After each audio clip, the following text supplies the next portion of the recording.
Megan, welcome to CogX. Great to be here. Hi, everybody. Very nice to see you. How are you? Good.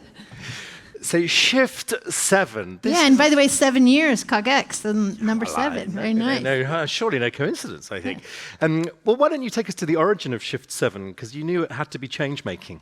Yeah, I have a long history of like Silicon Valley and tech. We worked on the beginning of smartphones and Google and different things. And then I came into the White House and I found that, it was incredible. The teammates, I was serving under President Obama. He's a talent magnet. So there were just amazing people from every part of the country and the world. And I found that let's take our health and human services. So H, health, human services, HS. If, as US CTO, I'd be expected to come straight into the precision medicine meeting at the National Institute of Health, and we would open our computers and whiteboards, and we would do our thing and be working on things. If I went down the virtual hall, HS, school lunch, foster care, these type services, safety net services, other kinds of services, the colleagues there are amazing. And they're doing extraordinary work on behalf of people who really need them, urgent work in the country. But they might not expect me and my team. They'd be like, well, my computer's working. Why are you here? Why is this So it's interesting to think about how can you have more technology where techie people are rare? And how can you work with the genius people there who already know how to make the supercar that works, but maybe they could use some better jet fuel or pump up the tires or whatever it's going to be. It's not that we know it's not like I know what to do on those topics, but I know if I listen and team with them. So Shift 7 is just a very simple vehicle. It means Shift 7 on a keyboard is and. So we're a tiny team, work in partnership. This past year, for example, it's like a co-creation or an innovation agency. This past year, we worked with environmental justice leaders who are suffering and driving change around harms that have happened. Particular one that we just launched in the summer was some colleagues who are downwinders from nuclear fallout. And so in the US, there was testing, like many countries, in both New Mexico and in Nevada. And so I don't know if people have seen the Oppenheimer film. The film is about the first nuclear test or bombing. First we bombed New Mexico, right? So if you were living in New Mexico at that time, or if you're a descendant, you have effects from that. So they've been fighting for compensation, things, and haven't been able to know about it. So we listened, and then we heard that they wanted to prove that the cloud had come that way because the information didn't show that from what the government had done at the time and follow-on studies. And so we were able to work with National Oceanographic and Atmospheric Administration leadership, like affiliates, and find the historic weather for 1945 and onwards, just like we're doing climate modeling. And take that. And then we were able to work with an amazing colleague, Sebastian Philippe at Princeton, who had been modeling with historic weather and bomb characteristics and data, this high split tool, which I don't know if you've seen in the US, the one that's most famous of the high split tool is the Canadian fires. In the paper, you sometimes see this animation of the smoke coming down into the US and other places. So that kind of a tool, but with historic remodeling weather and the characteristics, and you can actually see where the fallout goes. And so the New York Times covered this, I think the headline was Trinity fallout reaches 46 states, Canada and Mexico in 10 days.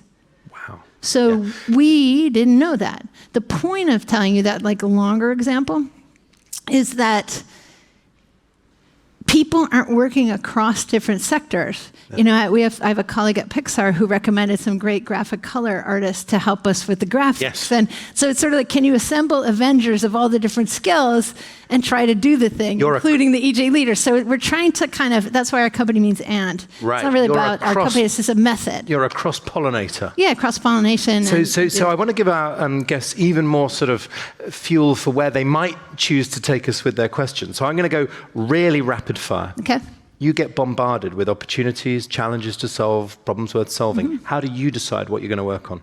I try to help. I took a page from a guy named Yossi Vardi, who's one of the great entrepreneur leaders. Israeli startup. Amazing. Yeah. And he's like, try to say yes to everyone, even if you can like do 5 seconds here. So I sort of have a yes and perspective, which is little bits of information. For me, I'm not doing tons of particular like a project. I'm more useful now because I have lots of different experiences at being like a smart router. And like, oh, you're doing that. Well, you guys should meet, and doing that kind of work. And then you can't always just introduce people. You sometimes have to come with. So sometimes you need a tandem, and you're like, come ride. And then you go see, and then they're willing to learn to ride a bike. So it's like a co-creation thing. Yeah, and so I'm on a bunch of different boards and things like that. So final, a quick fire, and then we'll go straight out. Start to get your questions in order, team. Top advice to a nation wanting to leverage its tech minds for the improvement of the country as a whole. Your pithiest advice. Number one thing is everyone's a tech mind. Everyone. Every single person in your country that's their greatest resource. I mean, that's the famous Nelson Mandela quote, right? My country is rich with all stuff, but my greatest asset is my people.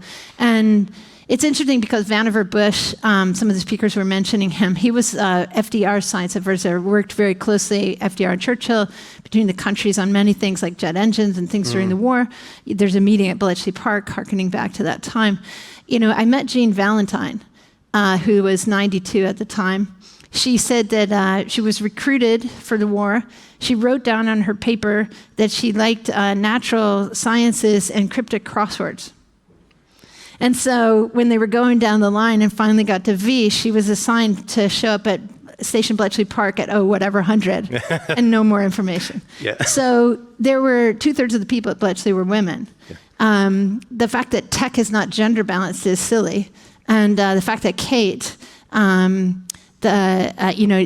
is a leader whose grandmother and great aunt were Bletchley Park code breakers. We have to have role models, and we know this country has Ada Lovelace. Ada invented algorithms at the time Darwin thought of our past, right? So how do we welcome everyone and think the way that Vannevar Bush and Churchill and others did at the time? We're not at war.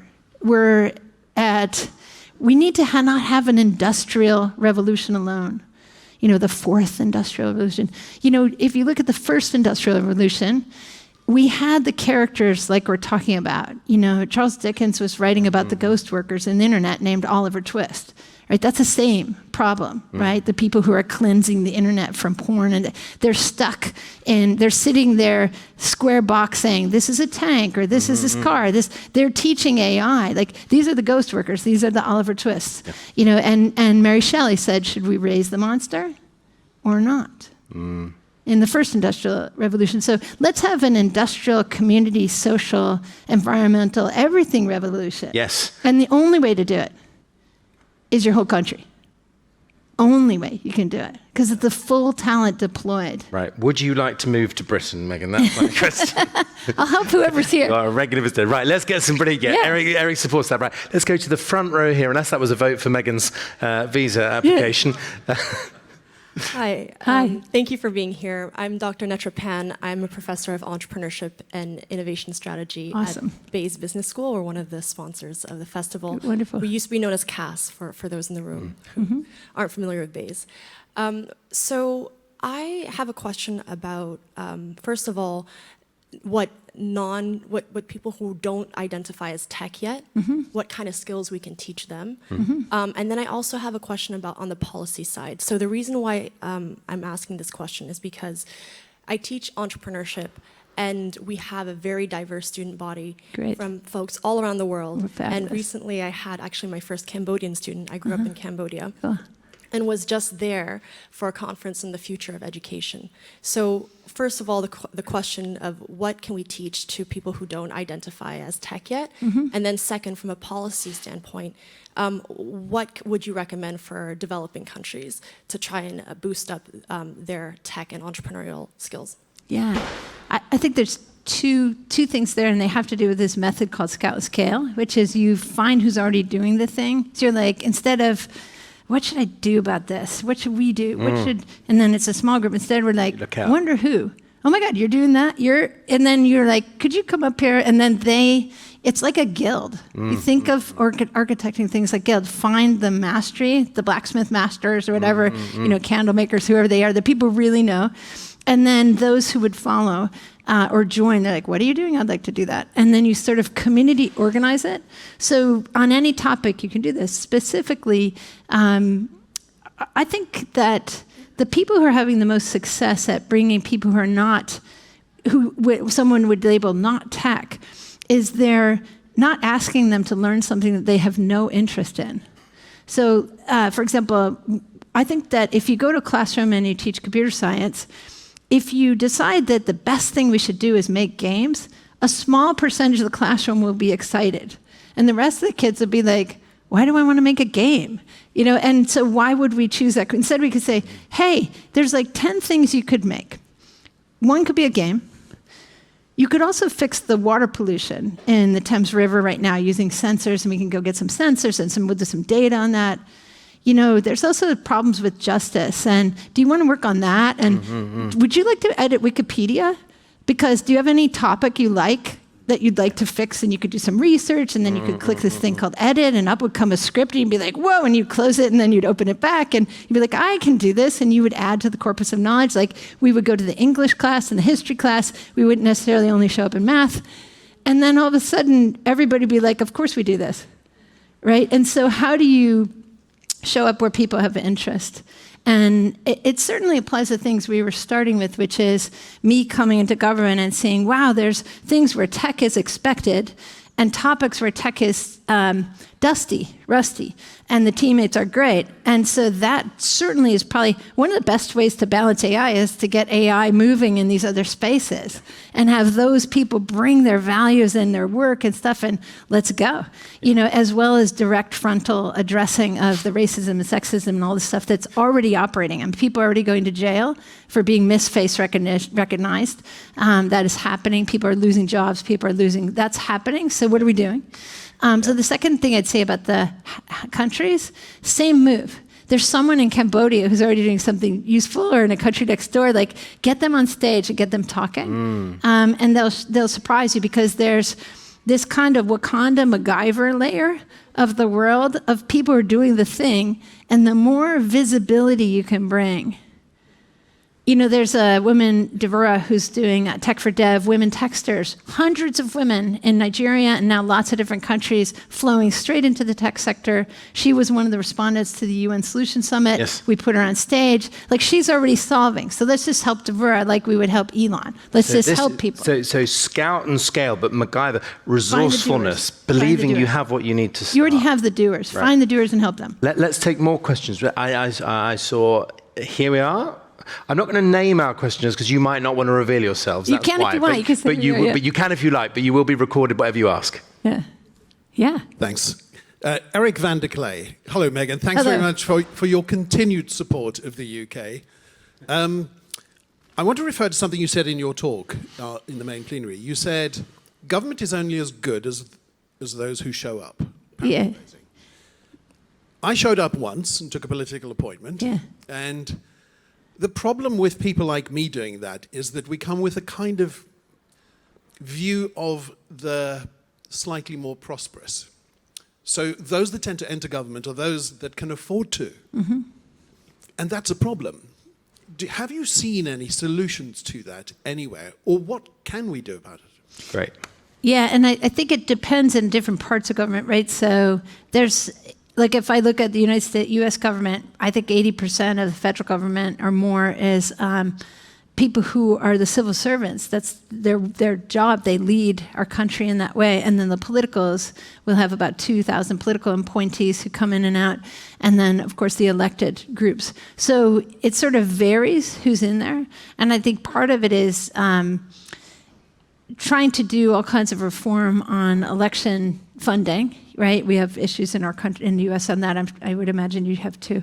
And then, which is complex, but also making sure that the civil servants have more of what they need, more teammates from different sectors flowing together, and that they can lift the government. They're amazing, and they know how to run this thing. They just often, we have, we saw it in COBOL, or in COVID, that COBOL was in a lot of the US systems.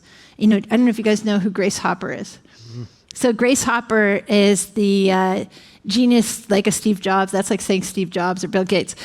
She invented coding languages and wrote the first compiler. And so COBOL is what comes there. She's been gone a long time.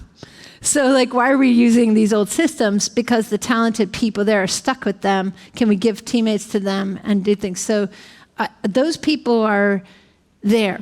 So empowering that more, I think, would make a huge difference. I suppose the challenge that Eric's putting his finger on, though, Megan, is additional, which is we can have a Lord Kitchener moment. Your country needs you. Serve, do your tour, give your time. But it eliminates those who say, well, I cannot afford to do that. I'm talking about drawing private sector expertise. Have you found a fix for that? Yeah, and in some ways, the government jobs are paid jobs. So people can get a salary through that. So I think you come, there was someone doing a podcast about jobs, and it's very cool, quick TikTok stuff to hear from each of us what our jobs did. More young people seeing things. Reminds me of an old MTV show called Road Trip Nation. And they're asking pay equity questions. And so, for example, the salaries we had in government are published on the internet. I think the chief of staff for the president at the time was maybe $170,000 US dollars. So anywhere from say $30,000 or $40,000 up to those numbers. Those are the numbers the government pay. These are not high-paid tech salaries or management consultant salaries or banking salaries, but they're good salaries, and you can do this work. And I think thinking of this for those who want to moving through sectors to build the economic wealth of a person, being in the commercial sector, being in the government, being an academic, is a very good idea, and it's very healthy for society and for the person, and it's more fun. So move around. There's lots more we could delve into, but let's get more questions. I saw you in the middle, and then I'll go next door and then front row. So just gentleman in the blue shirt, thank you. Hi, Megan. Hi. Christoph Harling. Interesting in terms of what you're saying about inclusivity and getting people doing the right conversations. And it's interesting, my family's from Kenya, and they talked about conversational programming. They've had it for years because they get together and someone knows how to build it and they just talk. Yeah. But obviously there's lots of conversations happening that we don't know about, and in a lot of communities that we don't know about. How do you actually go and find these people? Because ultimately there's people that and there's platforms that they'll use, but there's communities that they don't have access to. Right, scouting secrets. Would you mind, Megan, if it's all right, I'll just take one. Yeah, and Kenya, of course, brought digital payments to the world. Yeah, M-Pesa and other, just so much innovation. Also, Ushahidi, sort of this community crowdsourcing platform that became so relevant, especially in all crisis response, Haiti earthquake, the Kenya post-election riots, other things, extraordinary innovation. And the tech sector there is really strong. I had the honor to help Joe Muchero, who had created Wainanchi, which is like saying sort of Earthlink or Orange, these be the first leader for Google, sort of building out the technical centers and that for us across Africa, starting in the East. So I find that if you just assume people are there, you'll find a way to find them. And sometimes it means physically going, and sometimes it means creating a mechanism. A lot of times if you can find a partner who's a strong institution. So an example would be the United Nations Solution Summit. We had done some stuff when I was at Google called Solve for X. X is a variable, and so whatever. And so we would find people and bring them to a weekend and just hear from what their amazing thing they're doing. They would practice kind of a short TED-like talk to get the information across. And then we would split into tables. It's a brainstorming, but it's an innovation brainstorming. 2/3 yes and, 1/3 yes but. So if we're at the table, we spend less than 1/3 of our time critiquing them. Everyone needs a critique, but we're going to mostly spend time on what kind of partnership, technology, acceleration, funding, what would help you. And what's cool is if you put at that table a very cross-functional group of people, including some high school students and people who are experts, you come up with genius things. It's just stunning. And then we do popcorn, report out really fast, and break and go have coffee. So this assumes they've come into the building at the time. Yeah. So in that case, what other questions do we ask to find? So in the UN, we just put up a a colleague of mine, Susan Alsner, was running the non-government liaison service at the UN, and so they were used to reaching out to civil society and getting input and speakers and things. So they just posted, would anyone like to speak at the UN an hour after the SDG ratification?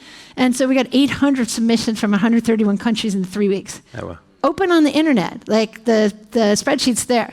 And then 100-something people wanted to help choose. So create a gender-balanced, geo-balanced, cool group of people who know what they're doing to select. And then we had youth, and youth is 30 and under in the UN, and others. 14 people took the stage with amazing solutions. And we did it for 5 years. I love the thought that's gone into the sorting as well. Just use Social Storm. I want to get these couple of extra questions in, please. Hi, Megan, my name's Nicole. I'm a super connector. Yay. Why is it we are not welcomed by industry when everything you are saying is everything that we do naturally and we're not rewarded for it? Yeah, this is a really interesting issue. I call it us the glue layer people, the interconnectors.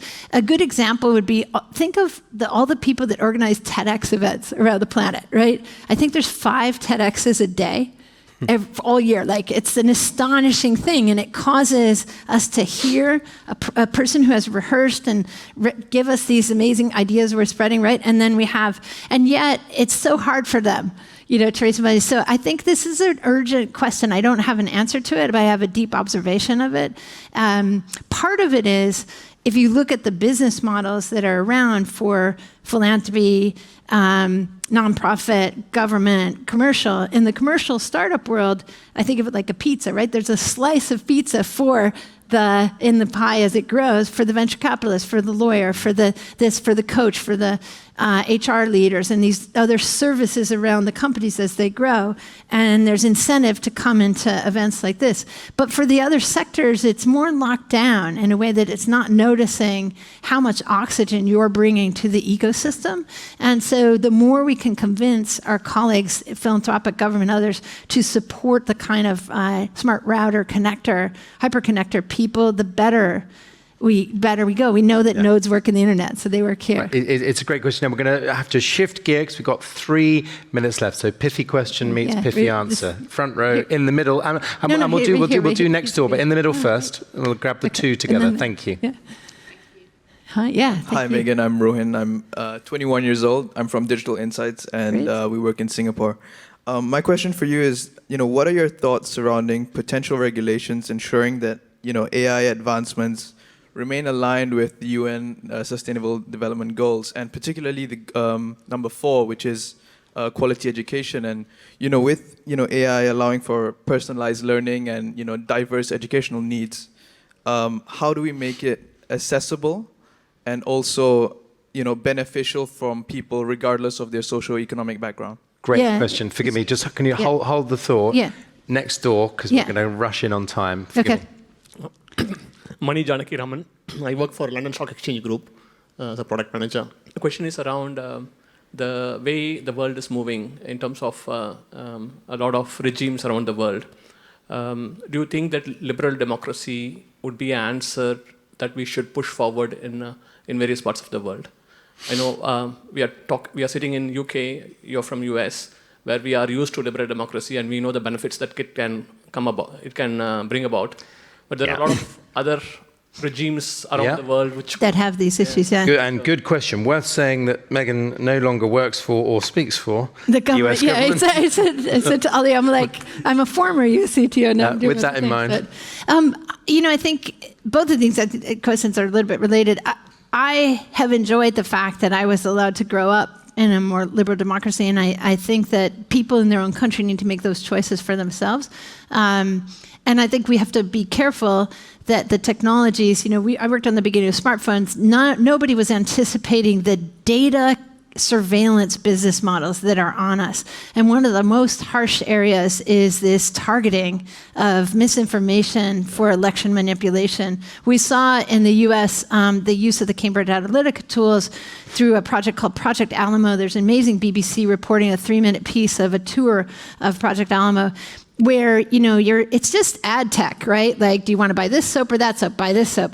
But in our case, it was targeting people, and one of the key things they did was they decelerated people from showing up for voting who would have so a precinct that would be 60% voting all of a sudden appeared at 30%. Yeah. Don't show up, this person's not worth voting for, and these are the reasons. And so it's just quite dangerous, and it's not new. Yes. Because we've seen this for all of human history of misinformation and election manipulation, but it's new with this acceleration of this capability. And So we have to trailer work on alert, that. our next guest, Mustafa Suleiman, has very strong views on this. I told him like his new tidal wave, is it a tsunami or are we surfing? Yeah. Let's go for surfing. How can we stop the tsunami? And that's part of this, which is there's a wonderful group called the DQ Institute, which has built on all kinds of work. Look for their graphics, a pie with slices, all the digital skills we should have, which includes digital confidence and safety and like the things you would think, but also like, all kinds of literacy and stuff. And how about empowering everyone? So this is DQ, digital quotient? DQ. And helping people have all of those and make sure our curriculums do. A friend of mine is in Sierra Leone as the innovation officer and education minister. He's moving away from literacy and numeracy to the 5 C's. And I remember they're like civics, creativity, computation, critical thinking, and one other one. And it's, why don't we design our curriculums in a modern way since we can drive a car down the street by itself? And I think just finally, you've touched on some of that, but in connecting policy to these UN development And the goals. key there is there's already teachers doing it. So we don't have to go in a room and make it up. Just find them. Let's have them be the master teachers. And then they can teach us. The other teachers can come. And all the teachers won't come at first, but some will. And you start, and then you go 40, 60. Founders for Schools, which Sherry Coutu created, now has 2,000 teachers in it who are bringing founders. In the time you can make a cup of tea, you can invite founders to your classroom, is the tagline. Then they just pull from the LinkedIn database in your zip code. That can happen all over the world. Now, I hope we've given enough on that connecting question, because we are going to. And I'm glad you're here from Singapore. Amazing. So we have got beaten by the clock, and I'm going to get told off. But I've got 2 questions, one of which I hope will help you, Megan. Who would you most like to collaborate with? Oh my God. I just love collaboration with a million people. I wish that we can get more technical people into all of the governments. As a +1, not as a bossy boss, telling people what to do, but as a +1 to listen to what is happening. There's some governments like Estonia who are way ahead, but listen in every room and be like, oh, you're trying to do that? Well, we could do it this way. So like make the methods more modern on behalf of some of the most important stuff that we're working on. 100%. Very quickly. And wait, the techies have to come, but most important, the government people have to welcome them and give air cover. 100%. Pithy question. You worked incredibly closely with President Obama. When it all boiled down, what was he exceptionally good at? Oh my God, he's so talented. I think that the president is... DJ Patil, who was U.S. chief data scientist, he'd come back and he's like, he would read these memos, he'd remember everything, and you'd be in a meeting, he's like, he lapped us 3 times by the time we, he's so smart, and so... Sort of inhaling information, but I'd say assimilating. Pattern mapping, but I'd say that he has so many skills around law and around these things and knowing things, but I think community organizing is one of the highest strengths that he had. And his roots. And what he would do, he'd see, he'd pull up chairs for people who were missing, and he'd help people start working together who didn't have language for working together. We would say our thing in Klingon, and people would be like, oh, and then they'd move on, and he'd be like, wait, say that again? Of course he already knew, and he'd be like, what do you guys, he's physically organizing us to do the right thing for the American people. Powerful. Thank you. That's a really helpful insight.